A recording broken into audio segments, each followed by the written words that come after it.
Well, on YouTube. I'll start though. I like to wait till 6:30. I always miss you though. Oh. You're always.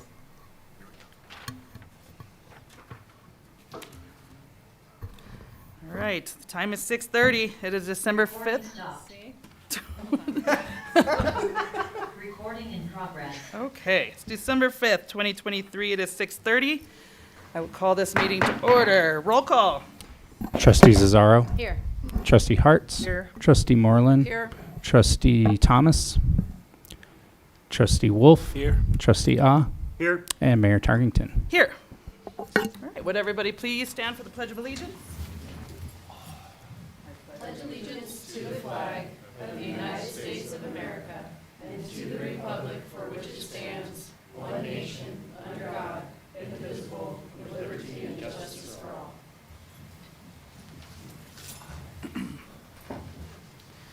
All right, does the board have any conflicts of interest to announce at this time? Seeing none, we'll move on to general public input if our member of the audience would like to address the board. Seeing none. Did everybody get a chance to look at the agenda? Madam Mayor, I'd like to make a motion to approve the agenda. Second. Roll call, please.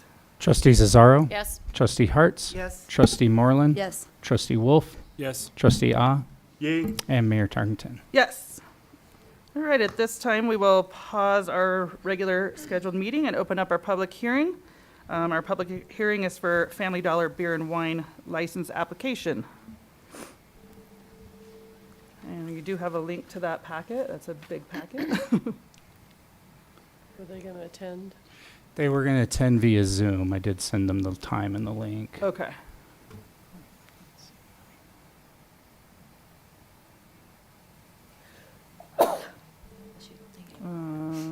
It is only 6:32.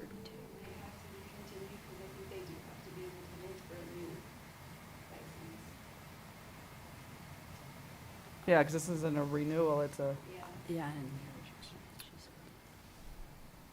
So if you want to just push that, hold it in advance, push it down the Bless you. agenda until you. it perhaps appears. okay. So we'll go ahead and we'll close that public hearing and revisit that if they zoom in. All right, so did everybody get a chance to look at the minutes from November 21st, 2023?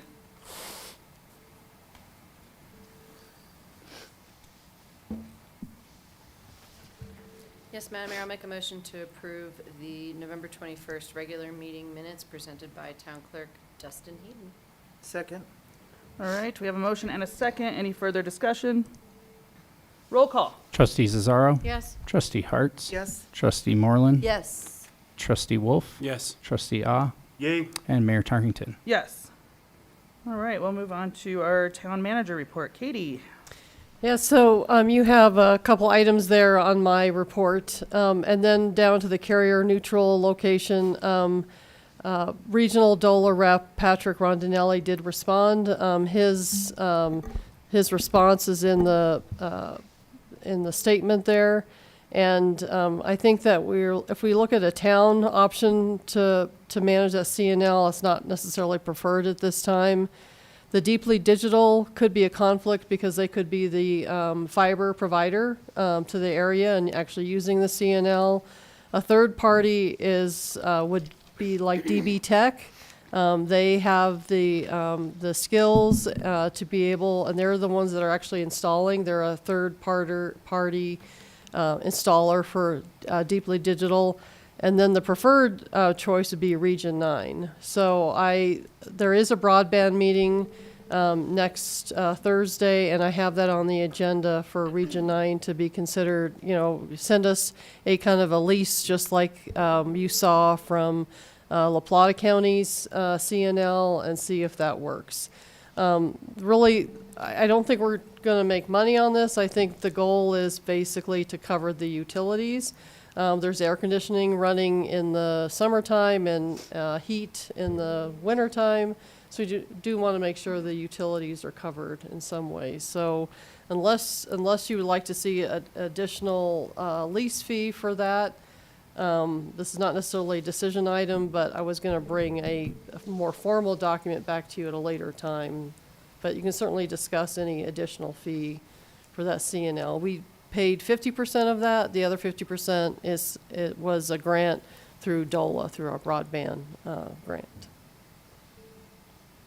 I mean, I think the discussion that we had was they would have to pass that fee on to the customer, and we're trying to keep affordable internet. And so I think if we're covering our utilities, is there a backup generator in there, or they don't need a There generator? should be, In that It's room. on phase two. yeah. Oh, Have So we yes, been there will be covering, one Yeah. installed, but not at this time. we've been covering it thus far, right? We have been covering it thus far, yes. But there's no carrier in there yet either. What's phase two?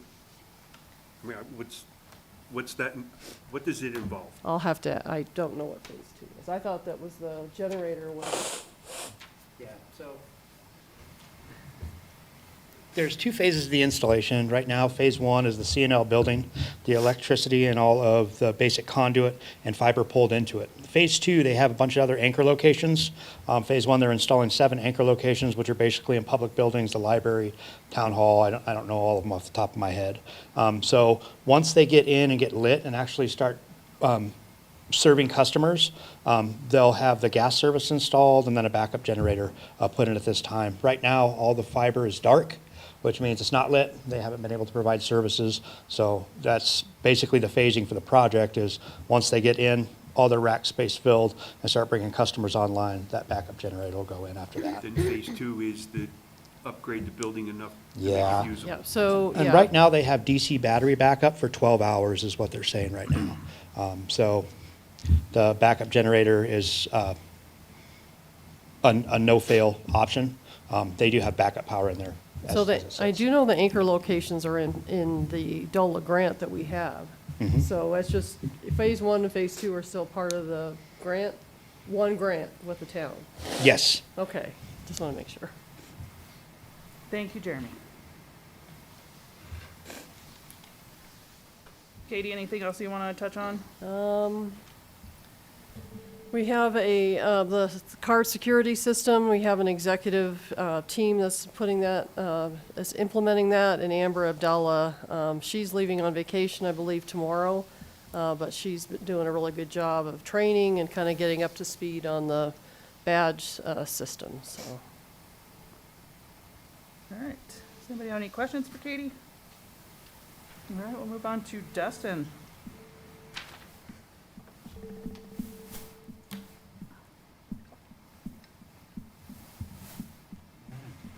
Good evening, Madam Mayor, Board of Trustees. Just some quick points. You can see my department report in the packet. The business license letters are doing great. Glenn and Kristen have been super busy up there renewing business license, so we had really good. Letters are magical. I've been having great success with the liquor renewal letters, the business license renewal letters, and the sponsor renewal letters, so that's going really well. And the recreation survey results we got were quite varied, some really great ideas. Some of them weren't very feasible, like they wanted just a women's basketball league, adult.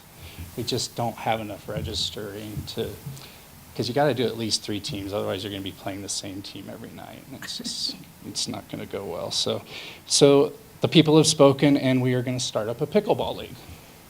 We're going to start 2 courts in the middle school gym. We've already procured the supplies for it. Looks like it's going to be Wednesday night.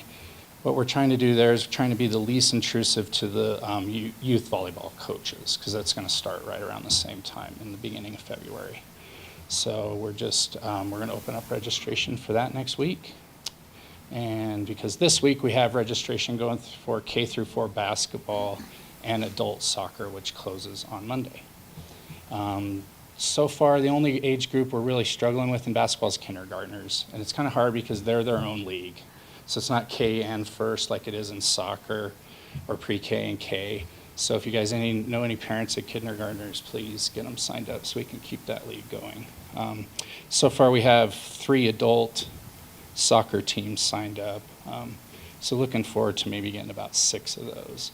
I think we're going to run that on Thursday night and Saturday, of course, for the youth basketball. We've been updating the YouTube archive, speaking of going live, so we've got about 7 or 8 meetings now, all in order, all archived on YouTube, which also helps for any legislative stuff you have as permanent retention. So that's just another layer of protection other than the meeting minutes and Zoom recordings.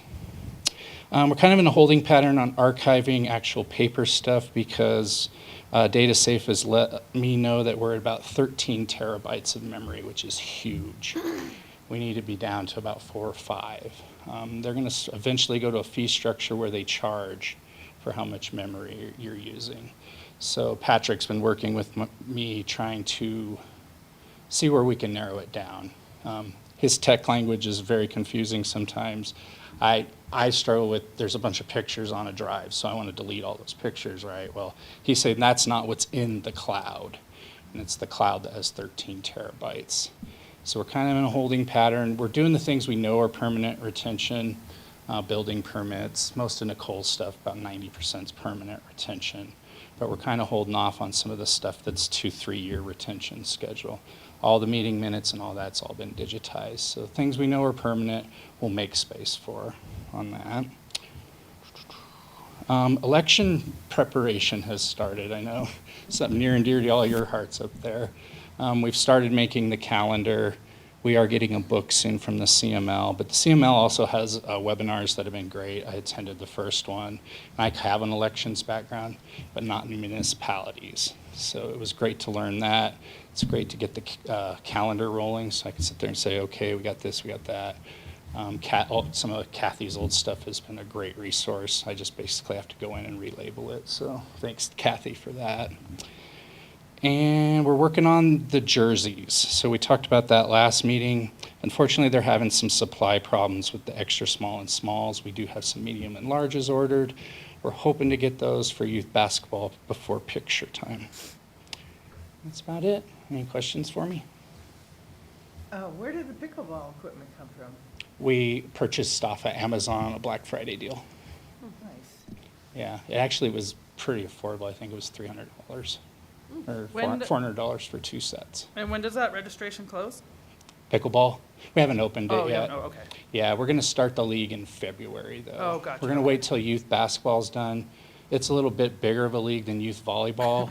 So if we started pickleball now, it'd be hard for those coaches because they're volunteers and they need to really be able to pick their practice time slots because they're working, their kids or whatever. So we're trying to be the less impactful, but yet we're jamming that gym with open gyms and leagues. And so I felt February was probably the best time to start that. That's adult? Adult pickleball? Mm-hmm. Yeah. Be curious to see. So we're going to run 2 courts, so we're going to be able to do doubles, so we're going to be able to have 8 people at a time going. We could almost cram 3 courts in there, but your wiffle ball would be flying into other people's courts. Easy there.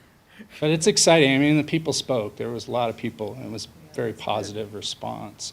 We put dodgeball in there. We put a lot of fun things in there, but pickleball won.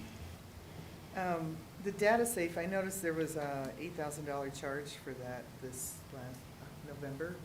Is that what we're paying for the storage? Is that an annual charge?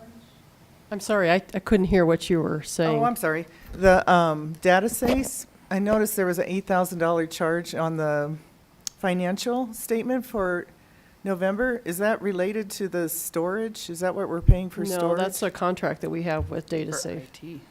For, IT. And for IT. release all of our computers and all their IT support. And is that monthly or? Yes. Okay. Okay, thank you. Thank you. We still don't have, all right. We'll move on to vector disease control, our 2023 mosquito control report. So you do have a report from Vector Disease Control Incorporated. Probably the significant things there is that in 2023 we had snowpack that was higher than 2022. We had warmer temperatures. throughout the entire 2023 summer. You also have a mosquito culex that spreads, it's a vector of West Nile virus, but then you also have a mosquito called Aedes. I'm not going to be sure how to pronounce it, but it's common in Colorado, and they're associated with newly applied floodwater. So we've got the standing water for culex and flooding water for Aedes, those two mosquitoes. They talked about a little bit of staff shortages to begin the season with. Rihanna can't wait to get back to do a presentation about what they'll be doing in 2024. She says she's been speaking to larger audiences and crowds, so she's ready to go in 2024 and kind of give you a full kind of report what they're gonna do in 2024. So, and you do have a new contract that started 2024, 2025, and 2026 with Vectors Disease Control Incorporated. Any questions? All right, we have a letter supporting Upper Pine Fire, their grant request, and that's in your packet, unless you have any questions. Yeah, the deadline was December 1st, so that's why we went ahead and signed it and sent it to Upper Pine for their grant request. And of course, this will be a great addition for the medical clinic and their new fire station up on 501 or off of in town. So. All right, and we'll move on to our single-use plastic and styrofoam letters. I can take this one. So as if you might all remember, back in last November, we actually did some outreach to the community because of the new Plastic Pollution Act that was passed, and how that was going to affect our community for 2023, which was if you are a store that has 3 or more stores in Colorado, or you're a franchise that has stores in other states, you had to start charging 10 cents a bag for single-use plastic and paper. And starting in January of 2024, single-use plastic can no longer be offered at those locations, and they can only offer recycled paper. And so we need to get the word out to the community, because it's been a year since we kind of outlined the dates for them. And then also the act says in April of 2024, they need to start submitting 60% of the fees they collect to the municipality. And so we're going to create a process for what that looks like. We have a feeling we're not going to see a lot. So sometimes it's in towns like this, it might not even be worth our effort, but it's required by the state, so we have to do it. But if it's under $20 that they collect for the reusable paper or the recycled paper bags, then they don't have to submit that to the town.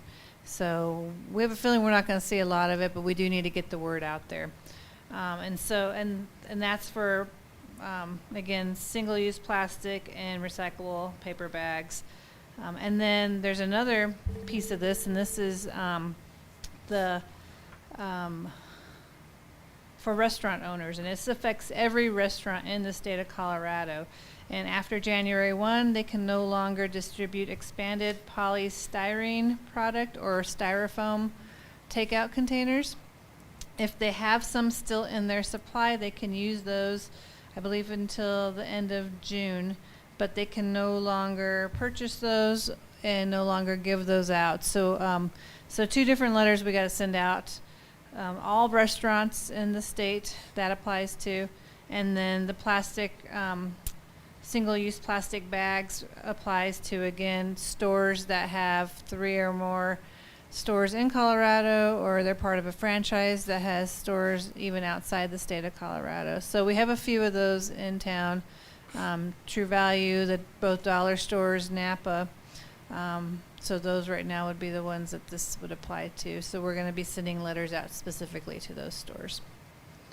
I'm happy to answer any questions on this if you have any questions, but we just wanted the board to see it before we start sending those letters out.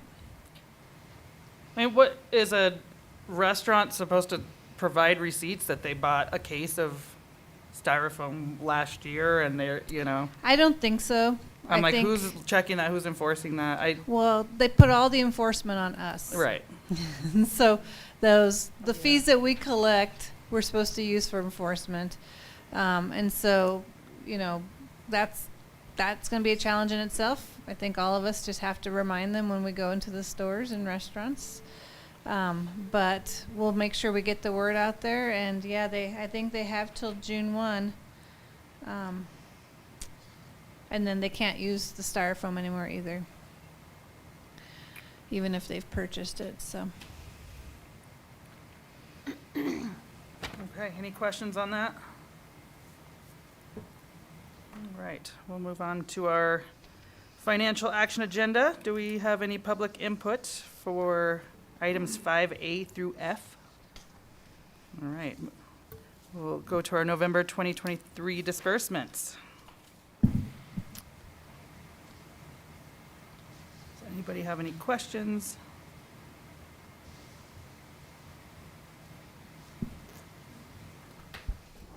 Madam Mayor, I'd like to make a motion to accept the November 2023 disbursements. Second. We have a motion and a second. Any further discussion? Roll call. Trustee Cesaro, Yes. Trustee Harts, Yes. Trustee Moreland, Yes. Trustee Wolf, Yes. Trustee Ah, Yay. and Mayor Tarkington. Yes. All right, moving on to our town attorney legal representation 2024 rates. So the letter came, and we actually got this information last month about the change in fees. There's always a lot of traffic on the manager's listserv for CML talking about attorney fees. This is not out of line, the increase that they're requesting. And I think a couple of years ago, I was really surprised how low Goldman, Nicholson, and Max fees were for legal representation. And this is your decision to authorize this and authorize the mayor to sign this document. Does anybody have any questions? Did we take this into account in the budget? Not really, Is it gonna- but I think that, I think what I really like to do is kind of after, in the new year, is kind of have that conversation with Town Attorney Goldman and find out what items should be going to him and what maybe is more, less material. So to make sure that we're, maybe reducing those hours that may not be necessary. Okay. And maybe a request to have this before the budget. I'm sorry? If they do another increase, to have it before the budget Yes. for us, maybe that request. So we started, I don't know the history, I just noticed that we were starting with Mr. Robbins coming, and then in 2021 or 22, then it changed to you. And I heard you one time mention that you're a prosecuting attorney. Are you a statutory town attorney, or is your firm specifically, is that your specialty, statutory? Yeah, not necessarily, great question. Again, Jeff Robbins was my partner until he went to go work for the governor in 2018. And I had assisted along with him, the town, since 2014. There is no statutory town attorney. You are a statutory town that has retained an attorney, and you've retained our firm for the last 10 years. Of course, if this board saw fit to send out an RFP at some point to see what else is out there, that's of course up to you. But generally, you're not going to find statutory prosecutors or statutory town attorneys. You're just going to send an RFP out to attorneys that have an expertise in municipal law. I have in the past been county attorney for La Plata County for almost 14 years. Was county attorney for Archuleta County, for Montezuma County, assisting those counties when they needed help on an interim basis. We have also been the town municipal attorneys for the town of Silverton. And I also represent municipalities all over the western slope on behalf of CIRSA, your insurer, with regards to any claims being brought against those municipalities. So, in a nutshell, that's my experience with Yeah. municipality, municipal and county governments in Colorado. Thank you, that, yeah. Sounds like we're not worried about your experience. Because I just noticed that on page 2 of 4, we may conclude that it would be advisable for the town to secure the services of other attorneys or other professionals. That's only in specific instances. Yeah, so there's been occasion where this town has needed the expertise of of water council. We just had So that we meeting. have recommended, and you guys have retained, water council in Denver, attorneys with regards to expertise in water law. And that's an example of how that works, but it's not very often. Okay, thank you. Yeah, I have a question. sure. So, last week you said it was advisable to look at other accountants to have fresh eyes on things? Sure. Would it be advisable to look at other attorneys to get a fresh eyes on things? It's often the case that boards will send out an RFP to see what's out there, whether they can get better rates, and perhaps better advice. Usually it's the case where the council is no longer really happy with their attorney and the advice they're getting. They don't feel like they're being serviced properly. Unlike auditors that have a certain practice and do the same thing all the time, you're not gonna, it's kind of apples and oranges in that case. But I don't wanna do a hard sell on you guys. If ever you feel like there's a need to see if there's other counsel that might be interested in representing the town of Bayfield, it's fine by us. And you're welcome to send out that RFP.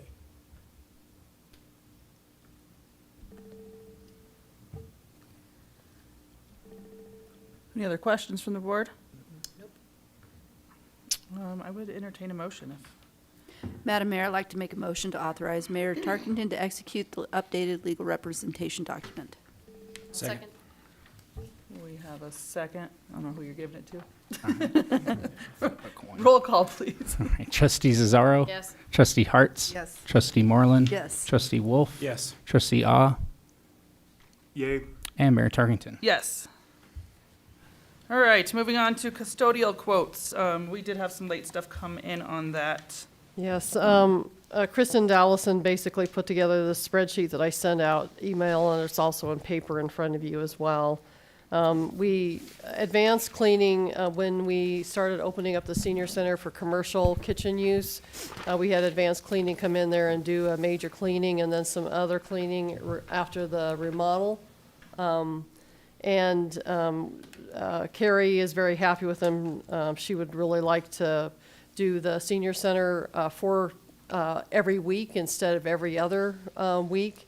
And so if you look at that spreadsheet, advanced cleaning is far less cheaper, over a year than the other three. So B&K Cleaning did some quotes. They were a little hard to communicate with or contact. We had to have them come back to the senior center a couple times before we got that quote. Ted Avila has been our custodian. I think that there's just a couple of things I pointed out to him that just needed to be taken care of. And then Spotless obviously is the highest, and I don't think they were in the ballpark what we can afford. So this will help reduce some of our expenditures from Ted Avila.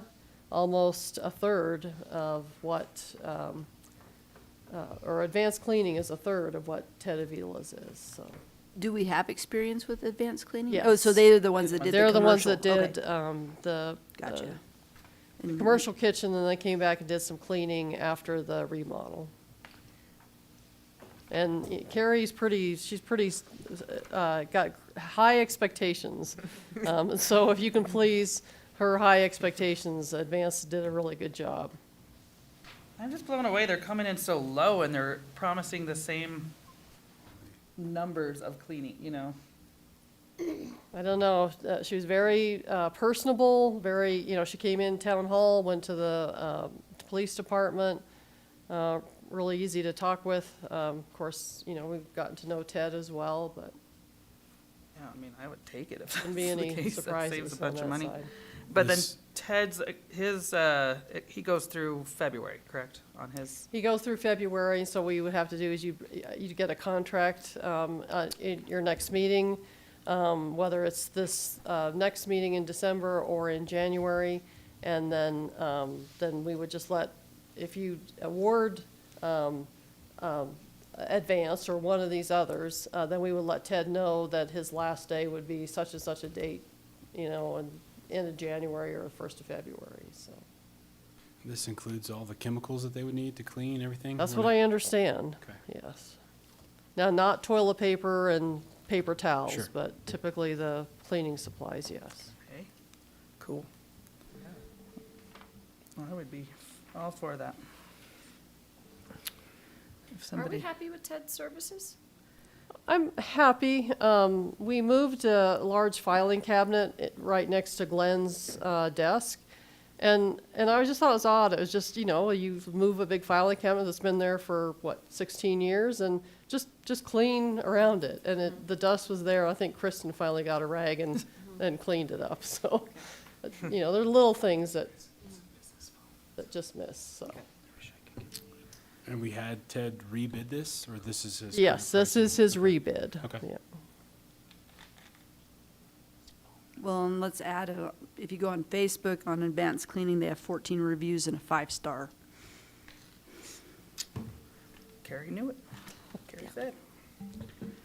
Then I would entertain a motion on that award.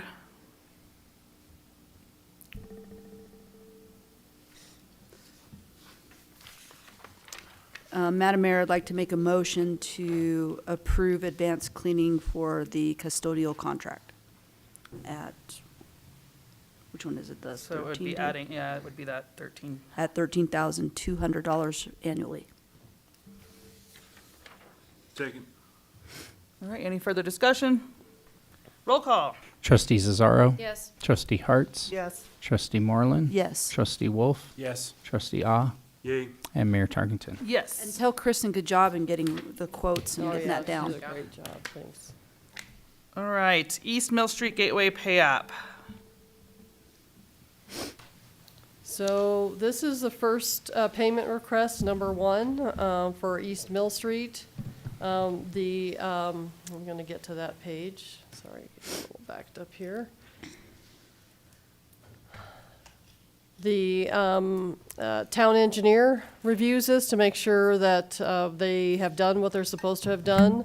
You'll see that the bid, their contract is $355,000. And then they also have to take off the retainage. This is a grant-funded project. And so they're asking for $87,724.43 in this application. All right, any questions? What was the total bid on this project? $355,002.58. So this is just 80 of that? That's, yeah, just, Okay.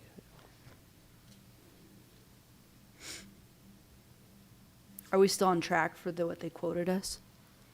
so far, Thank you. Well, you know how it goes. yeah. Well, they're gonna button it up for the winter, so, Yeah, I'm sure. And you said the engineer reviewed this? yes, And it's, yes. okay. All right, I would entertain a motion. Madam Mayor, I'll make a motion to authorize yourself, Mayor Tarkington, to execute pay application number 1 for the East Mill Street Gateway project. Second. All right, roll call, please. Trustee Cesaro. Yes. Trustee Harts. Yes. Trustee Moreland. Yes. Trustee Wolf. Yes. Trustee Ah. Yay. And Mayor Tarkington. Yes. All right, Lupine Stormwater Inlet Project Award, to TRC Construction. Yes, sorry for getting this memo out late, guys. Anyway, if you recall, Lupine Drive was one of the large flooding events that we had during the storms last year. So with The sidewalk expansion on Clover, we did have storm inlets designed to be installed there. The thought process behind that is we get one contractor to do the sidewalk extension and also install the storm drains this year. It was in the budget. Unfortunately, we weren't able to get the same sidewalk contractor from Orchard to install the storm drains. So we ended up bidding them separately, and we did get pricing back from TRC, coming in at 88,000, was it 686, which is a little bit higher than engineer's estimate. You guys should have gotten your packet, I believe, Katie, the cost analysis from SGM. Engineer's estimate was 80,000, so it's $8,000 more, and the overage is attributed to those storm inlet grates from prefabrication. So basically what the request is today is to award the project to TRC. We want to do construction in 2024, which it is in the budget, but allow them to order those storm grate inlets because there's a 4-month lead time on it. Oh, wow. So if we could get them under contract, that'd allow them to get prefabrication in process, then we could probably get them in April, I'm hoping, and get those stormlets put back in. We are channeling some more water, not a huge amount, but when we did put that sidewalk down the side of Clover, some more water is going down towards those residents. So this it is a large impact, one of the top priorities in the stormwater repairs that we have. So we're asking for that today. If you're comfortable awarding that, we can allow them to procure the storm drain inlets in 23. Construction will be in 24. And then I also did attach in the packet that Katie had put out. It's a shorter agreement. It's an independent contractor agreement. I've been using it for smaller projects for the last couple of years for the meter relocation with L&T Services and CPC projects. It's something that we can manage in-house, which still meets requirements of insurance, federal ID, tax. The one thing that it does save is the engineering cost for, what you see on that pay app, that JPTD, whatever that is, the standard engineering documents. We're currently paying a town engineer anywhere from $140 to $165 an hour to put those projects together. So we would like approval to use a smaller contract agreement, manage those in-house, maybe for some of those projects under $100,000, and have some of that cost saving for just basic record keeping that was in there as well. So Do we have somebody that has expertise in that to bring it back in-house? yeah, I mean, I've been doing all the project management for the large projects as well. Okay. So that's basically just dotting the Ts and crossing the Is and making sure that we're, have the engineering drawings, signed documentation, current business license, insurance, and the tax forms. Okay. So we have a lot of confidence when we dot our Ts. Teeth, cross Yes. our eyes. Yes. Yeah. Can I ask this, Chairman? Do we have like a documented, like standard operating procedure for how we accomplish this so that if you won the lottery tomorrow and we've had this practice in place, that the next person would know how to do this? No, that's job security for me. Oh, okay. No. Yeah, there is. So, and if you do It's so read you in that independent dot his contractor Ts and agreement, cross his Is. and that's something that I'll make you aware, that is a professional services agreement that I did modify into an independent contractor agreement. Previously, when I started here, the town wasn't using any type of a formal arrangement for smaller jobs, say for roofing, siding, small municipal repairs, HVAC installation, heaters.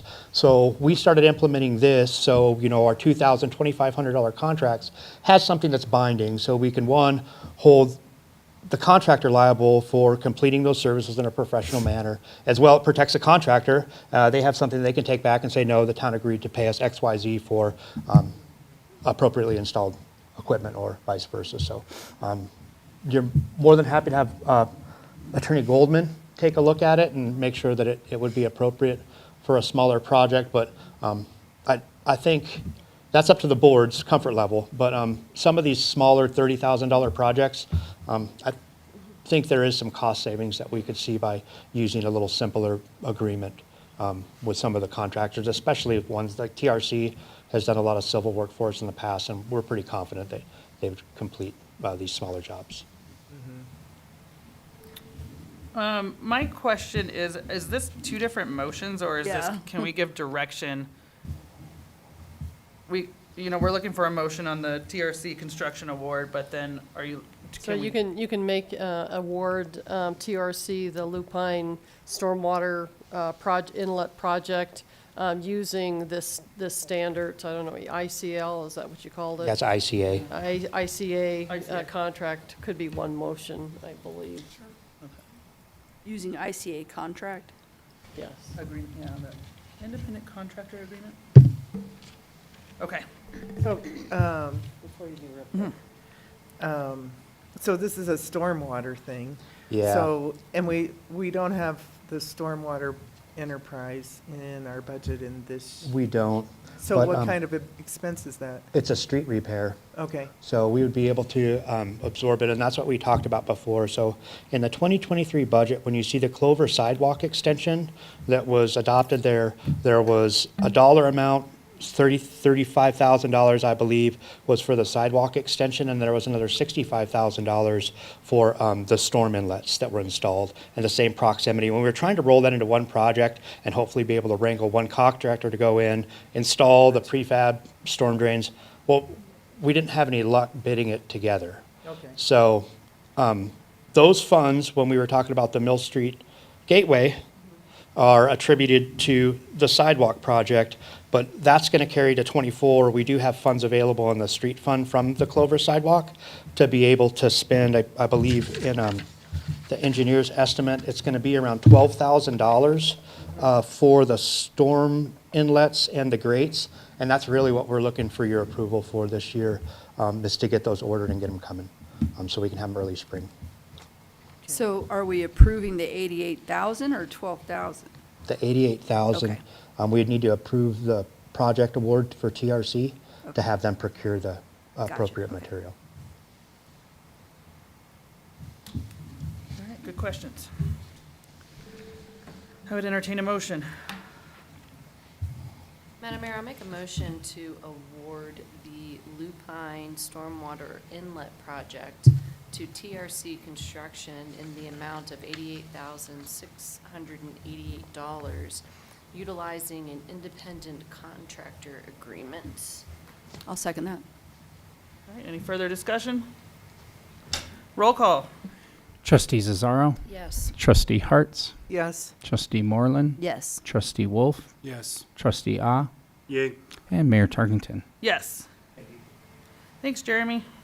All right, we'll move on to depth of financial approval, expectations of the Board of Trustees, Yeah, so discussion. there's a lot of times we go back and forth. You've approved the budget, you've appropriated the money, you've approved the contract, and then we bring back all the billings. Pay app one for East Mill Street Gateway, you could have been approved by staff, could have been approved by the town engineer, basically that they had done all that they were to do in that contract. But, now we're kind of curious, how many things could bring back to the board? We should always bring back change orders. We should always bring back anything that changes the project. Even if it reduces the budget, there's some change that you should be aware of. You see monthly disbursements, so the thing is there's a before and an after on almost everything that we do. So I guess we're just looking for maybe some direction on how much depth of financial involvement would you like to have as far as approving. You are required to approve or required, the budget approval is in your authority. The appropriation is in your authority, the contract is typically in your authority, and those things is, how deep do you want to go? I'll let you discuss it. Well, I feel like if it comes in over budget, obviously we want to have it brought back to us. But I feel like if it's within the budget and it's exactly what was already approved, there is no reason to come back at us and ask us again if it's okay. We already said it was okay. So to me, you're just duplicating, wasting additional time. I mean, that's my personal opinion. If it's under the amount, then at the end of the project, just be like, woohoo, we By the spent less way. money. I mean, it doesn't, to me, I don't need that many touch points of a project. I mean, I trust our team to do what they're supposed to. And that's why you have a town manager, because you're managing that they stay in those budgets. kind of think, though, we approve a budget in the fall, and then some of these expenses are happening 6, 7, 8 months from now, and you have new members on the board who weren't a part of that budget process. So I think it wouldn't be too much to ask if we had a threshold. So maybe if there's like little things that are like 2,500 or 10,000, but I feel as if there maybe should be a point where we're just revisiting this, because again, you might have new board members who are then like, well, what, I don't even know what this is, and that seems like a large amount. And just based on other organizations I've been a part of, there's usually an amount that the town manager, the executive director can approve, but then anything above that, like that final approval, even though we put it in the budget, it would go to the board just for that review and kind of like that checks and balances, so. So Katie already has a limit that she's allowed to just do, and that's why we accept Kathy's disbursements, and we don't approve it because she has approval for those items. Okay. So there is that limit already there, but I think, aren't you What is the talking? limit? Was it 10? 10? It's $10,000 for a new purchase. Right. So that's, you know, there's, So I think when we're talking about these larger projects where we put out a contract and they come back at us and at every single step to say, okay, now we're gonna spend this amount, I think it's redundant. Okay. If it's within what it- we already approved to have happen. And there's no change and order, there's and no there's no changes or anything excess. like that, I don't see the reason for them to come back and say, can you approve it again? So could it be, instead of a item for decision, could it be just an item that's reported? FYI report. Yeah, I So it's mean- just in the report, just like what we just talked about, this $88,000, like, Right. let's say it was within the range, even though I know this example's over.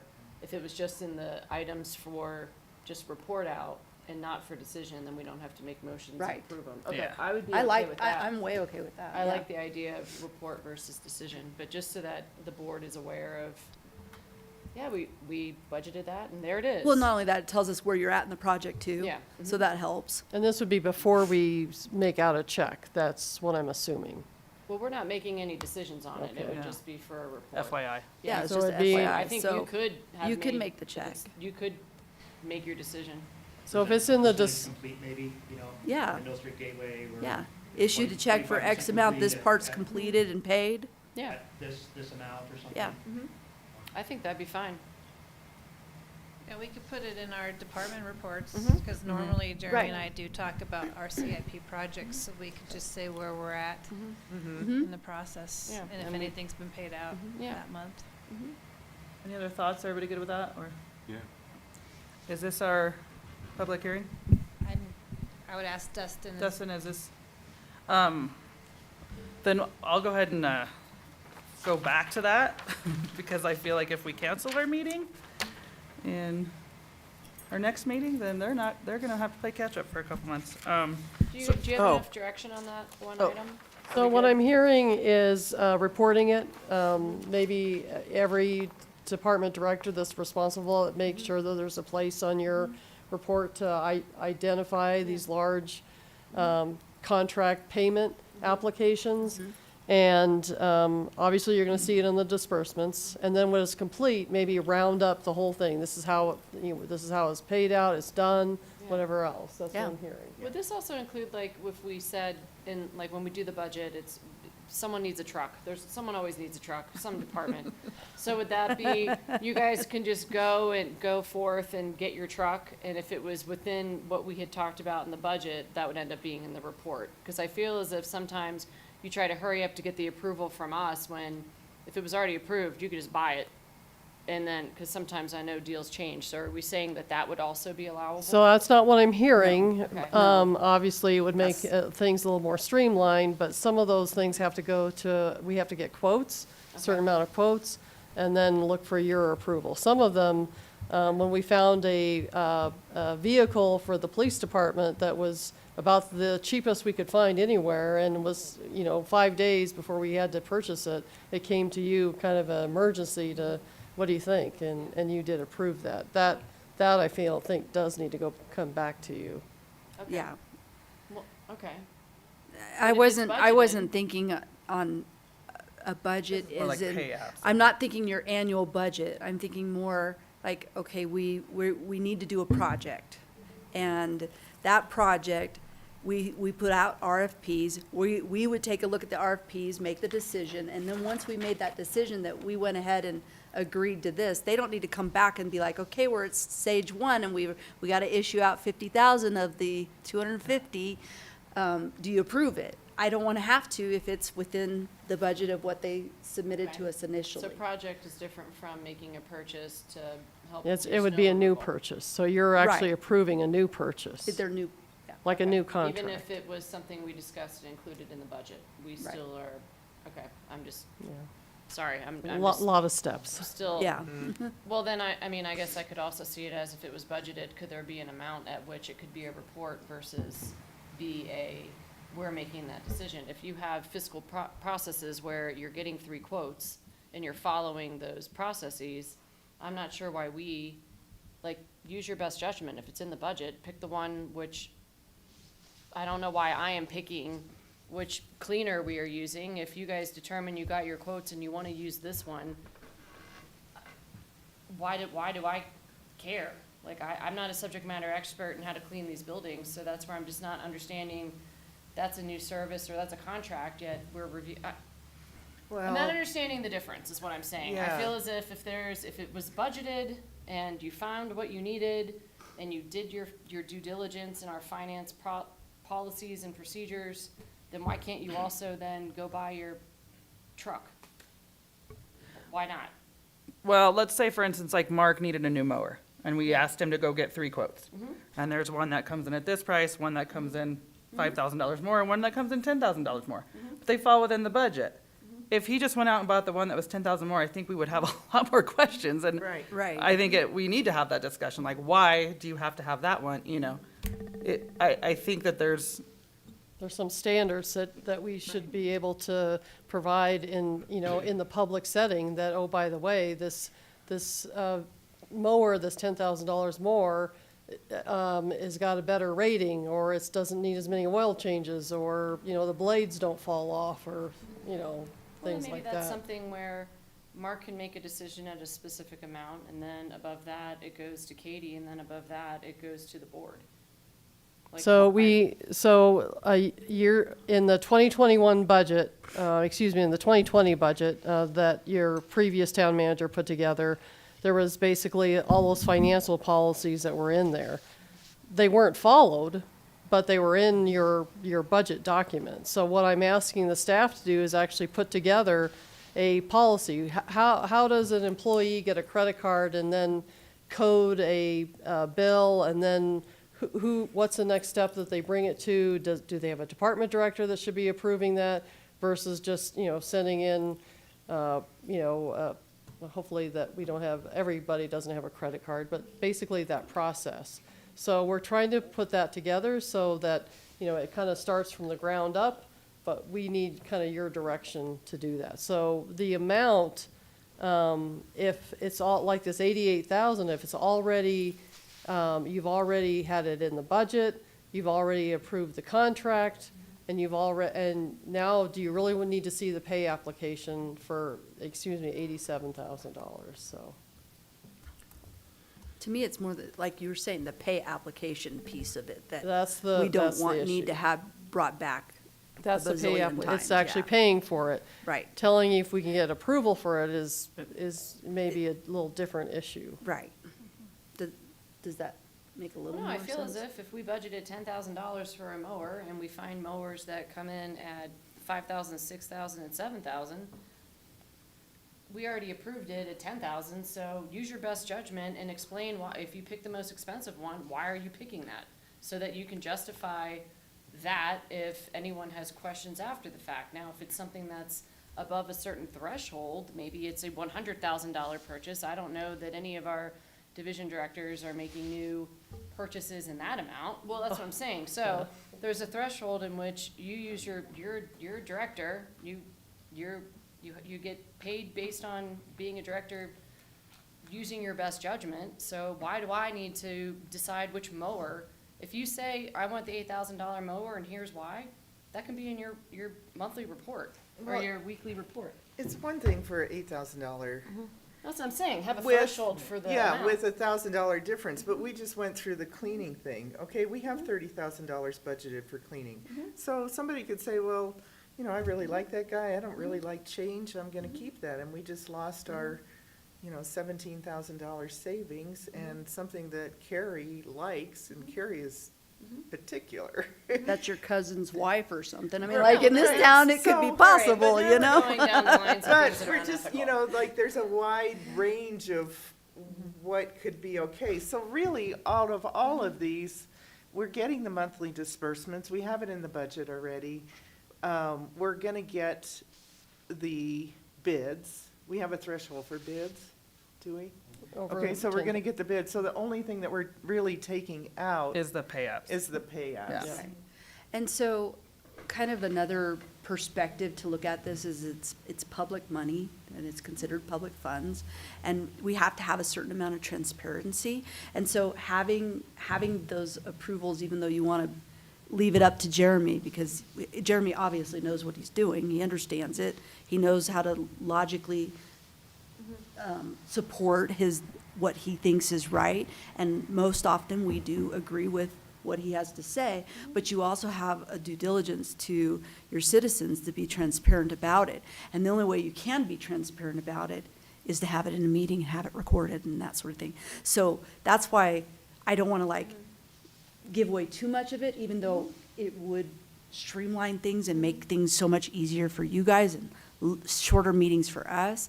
I don't think that piece of it we should change, but just the payout portion of it. I mean, that's fine.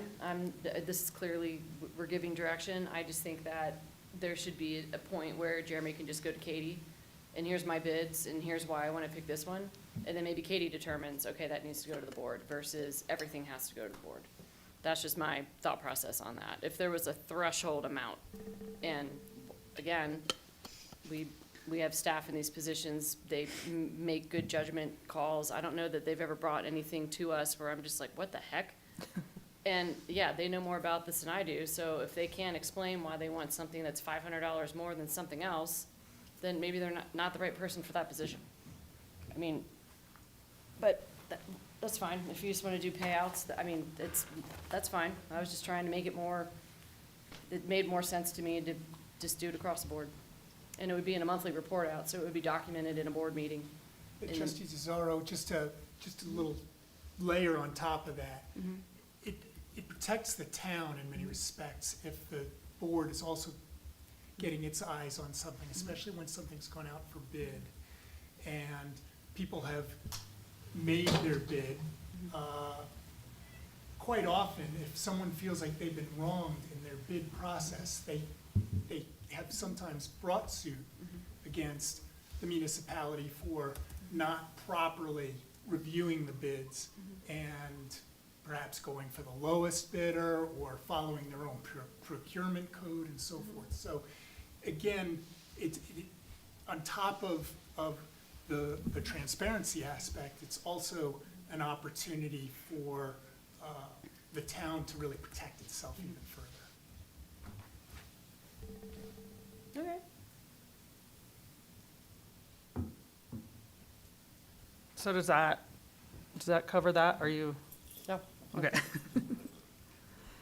All right, we are gonna backpedal here, and we're gonna close our regular meeting and open up the public hearing. We do have the applicant on Zoom. Can you hear us, Jonathan? Yes, I can. Thank you very much. Thank you, thanks for coming in. Sorry about that. Okay, Dustin, did you want to lead off this one? Yeah, Family Dollar has applied for a beer and wine retailer liquor license. They have submitted all their paperwork to the state. The state has looked at it and approved it on concurrent review, just waiting for board approval. We have asked them, Chief Hogay and myself has asked them to relocate a camera, and they have stated that they would comply with that within 3 weeks to actually have a camera directly on that beer and wine section. That was the biggest request we had of them for that. They have paid all their applicable fees and are just waiting for this public hearing and board approval. We've made numerous site visits between Chief Hogue, myself, and Amber, who did a great job starting this project off. I just kind of iced the cake on that. All right, and Jonathan, is there anything you'd like to add? Could you just have him identify who he Oh, is sorry. and, well, Sorry for the confusion. My staff informed me that, this was no appearance needed, so I apologize for being late. Typically, we try to be on schedule.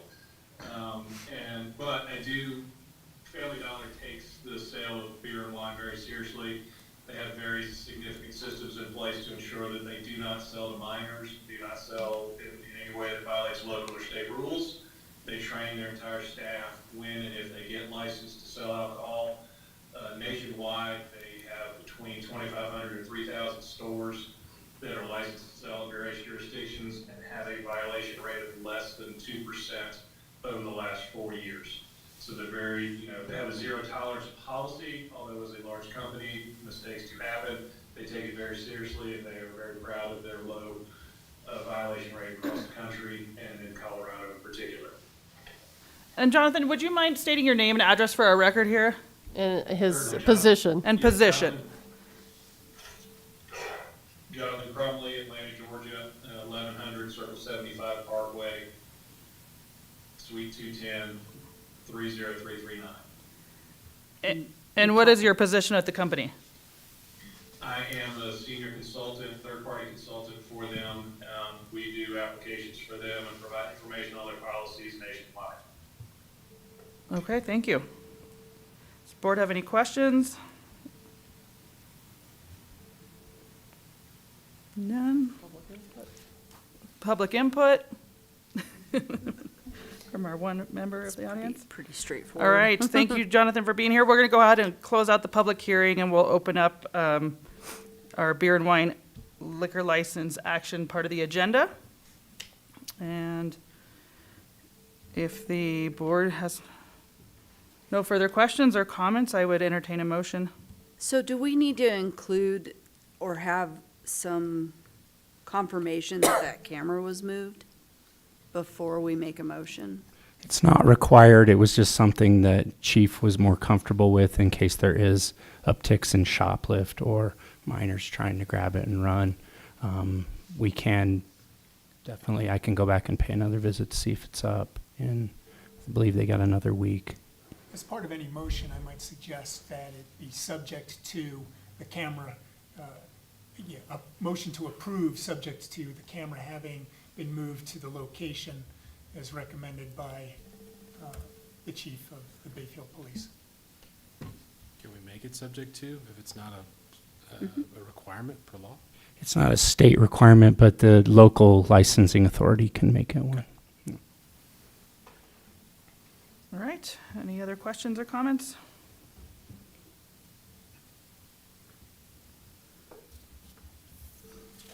Would entertain a motion.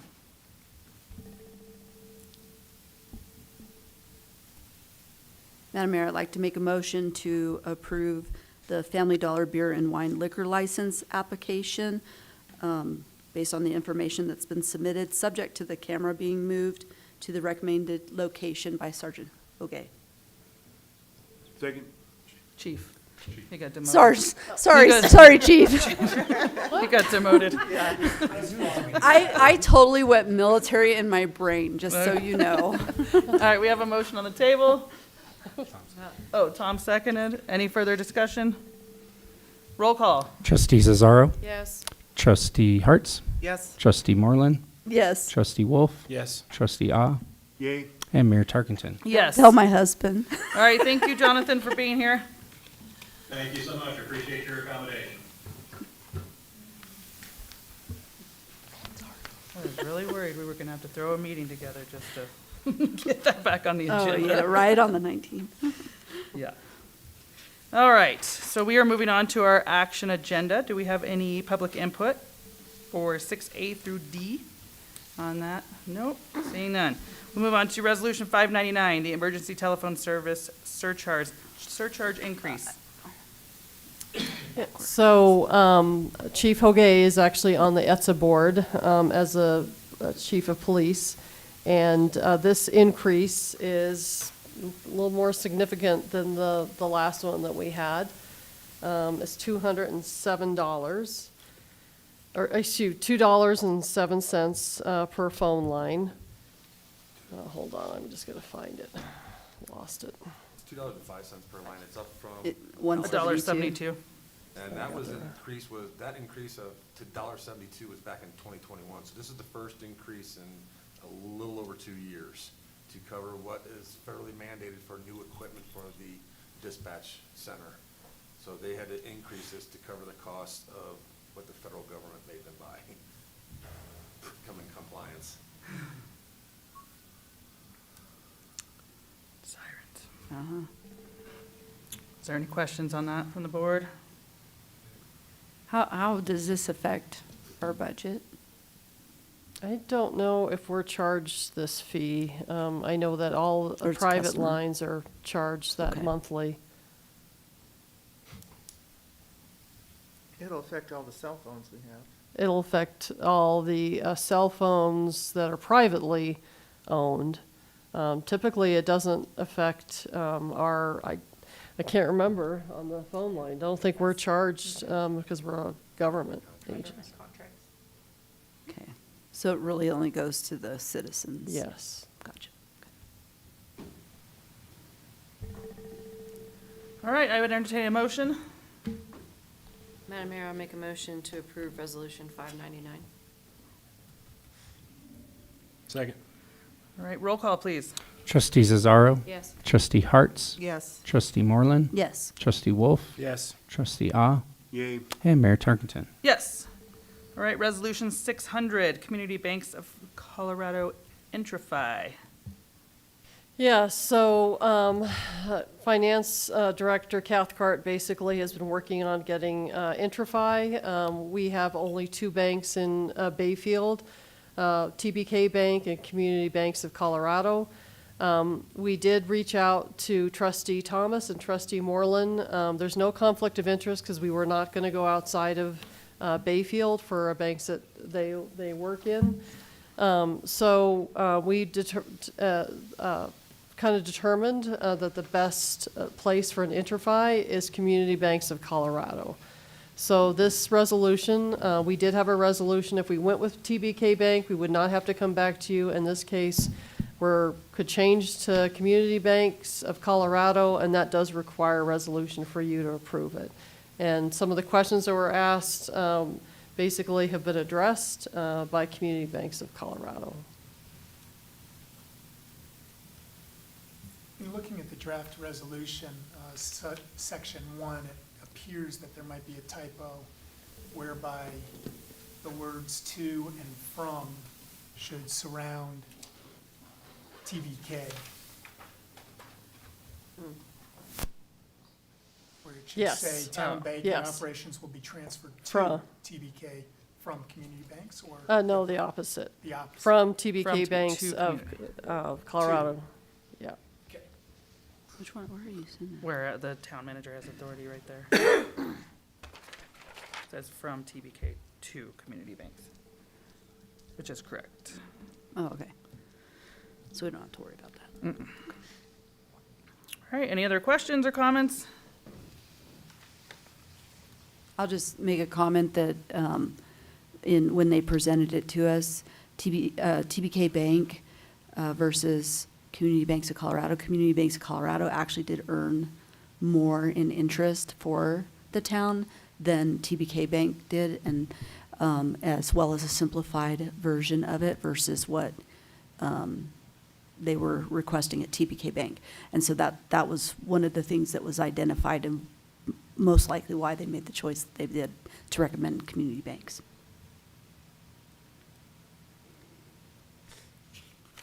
Okay, thank you.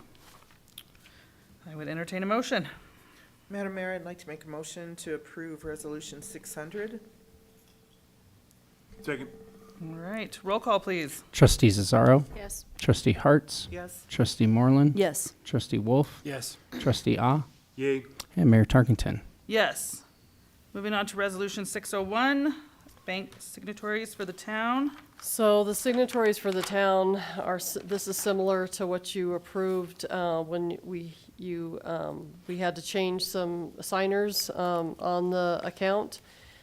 This document would provide signers the same authority, so it's still Mayor Tarkington, Trustee Thomas Awe, Town Manager Kathleen Sickles, Public Works Director Jeremy Schultz, for now 3 financial institution. That would be TBK Bank,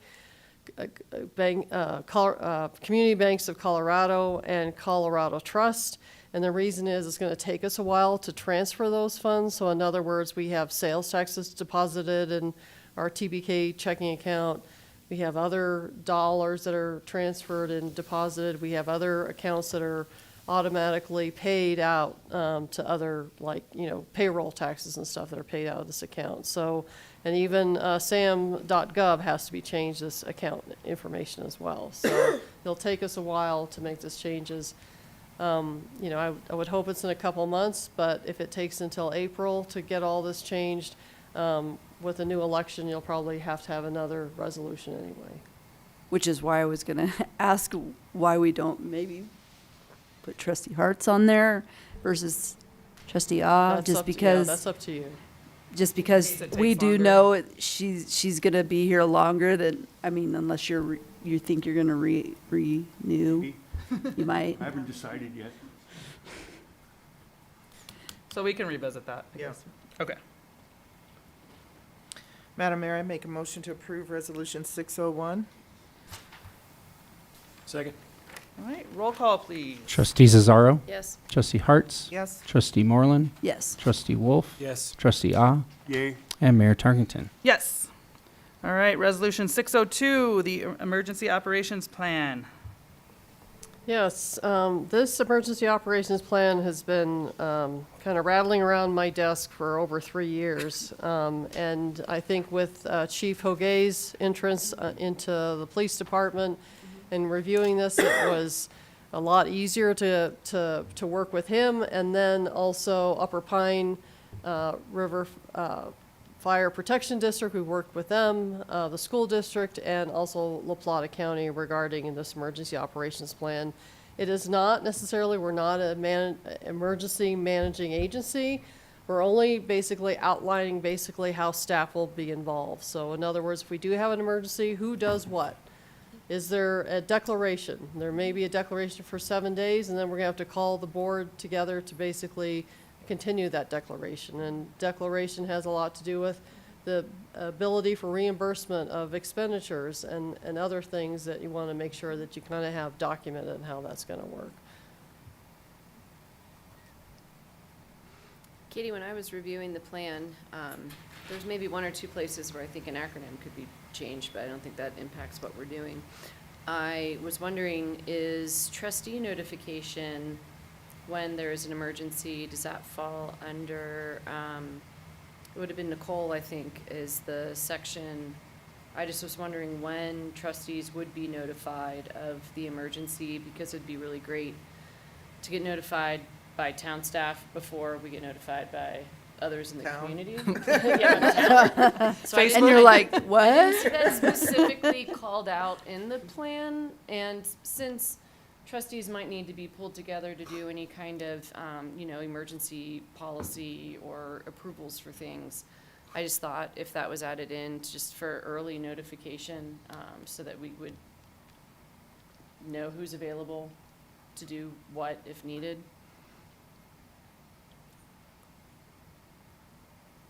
And I did notice that Dustin gets to be the public information officer, so I was curious if you've had training, or if you would like to know more about PIO training and the PIO group that's in La Plata County and in Southwest Colorado. It is on my to-do list. I was going to reach out to the county, reach out to Shauna Lagarza, see if she has anything that would help me along with that. And also in the packet is listed some incident trainings that I was going to look into that as well. I can connect you with that, is where I'm going with this. Yeah. So if we're allowed to talk offline, I can definitely help you find what it is you need. And then I was also wondering, since we're going to be adopting this plan, if there would be any since we're mentioning ICS and NIMS and all those great acronyms that fall into my day job, should we consider some version of the elected officials training? It's ICS or for the 402 class, and I was wondering what level of incident command system training do staff have in these roles or need? Because I know when it's all ICS 300 and 400 are offered in the region. So Chief, if you want to connect on that, I can help you. If you're determining who should know what, I can help you find those classes. In And our I teach meeting them. Last week when we started finalizing everything, working with Amber now, setting up the online training for ICS 100, 200, 700, and 800. Those of us that need 300 to be upper management, I'm 300 certified already. I do believe Katie's at that level as well. Okay. Mark is. So we're researching who has what levels right now. Okay. But I'm working with Amber to get that pushed out to everybody. And my department's already going to have it in 2024 that everybody has to go through all 4 online classes. Okay. The online easy. If you need the in-person, I can help you coordinate those because I know the Southwest ICS training cadre. That'll be for the 300 and 400. Yep. Within the next quarter, we should know who hasn't had that, and we'll be able to work with it at that Yeah. point. Yeah, we can make, yeah, I can make that happen. There's only, right now, 3 people, I think, in Southwest Colorado who actually do provide those trainings who are qualified in the state of Colorado to do that, so. And we are working with La Plata County's EMA to make sure we have copies of their forms. So if we start something, we can start it early enough in the phase to get proper reimbursement. We're working on that level as well. Any support you need, I am that resource on your board if you would like to take advantage of that. So regarding your comments on page 6 of the actual plan, there, under the town manager, I could just make it A, that notify the Board of Trustees as early as possible. I mean, that could be A, and then everything else would move down to B, C, and D. I just think it would be in the best interest Yeah. of the town and for us not to look like fools if we're being asked questions about what just happened. And it's like, I have no idea why we're evacuating to the school district or to the senior center. I mean, yeah, so,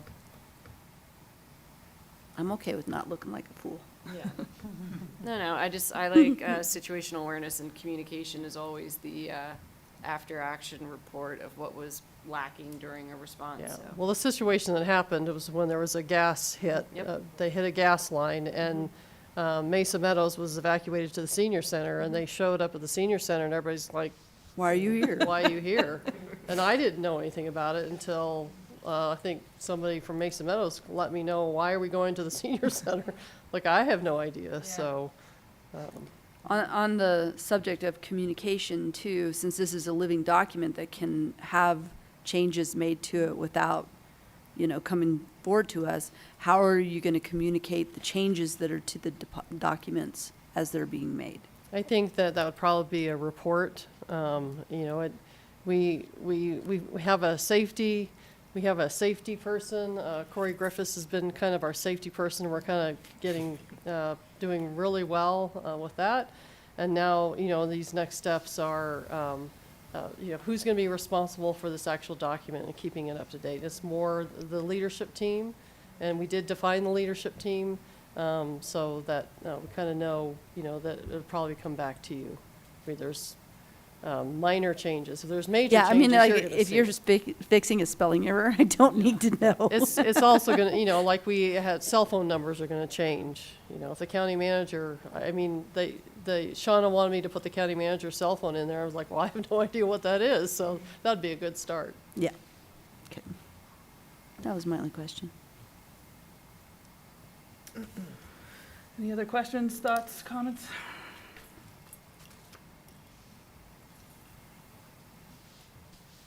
Madam Mayor, I'd like to make a motion to approve Resolution 602. I'll second that. All right, roll call. Trustee Cesaro, Yes. Trustee Hartz, Yes. Trustee Moreland, Yes. Trustee Wolf, Yes. Trustee Ah, Yay. and Mayor Tarkington. Yes.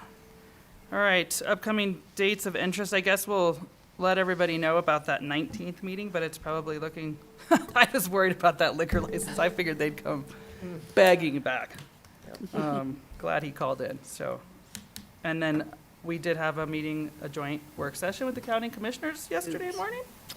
But we did have a discussion in that meeting that Mondays, every quarter, is probably not a good idea at 7:30 in the morning, so we're looking to change that up to probably like a Thursday morning, so we have a little more warning on those meetings. So just to kind of FYI on that. That would make sense. And at this time, I would, do you have any other updates, Katie or I have none. Nicole? All right, I would entertain a, Figure out the 19th. We're still, I think it's gonna be canceled. I think that's our discussion tomorrow at the Yeah. leadership meeting, so we'll just make sure that there's nothing pending in any departments that need our Keep in attention. mind that this, you're almost have over a month before you're gonna have another meeting, so. It would better to be safe than trying to have a special meeting, the 1st of January, so just FYI. All right, and at this time, I would entertain a motion to go into executive session. Oh, Madam Mayor, I move to go into executive session. This is agenda item number 8, motion regarding executive session, CRS 24-6-402, parentheses 4, parentheses F, parentheses I. Personnel matters except if the employee who is the subject of the session has requested an open meeting, or if the personnel matter involves more than one employee, all of the employees have requested an open meeting. Regarding the resignation of former town employee Joe Shivelshire. God, I hope I said that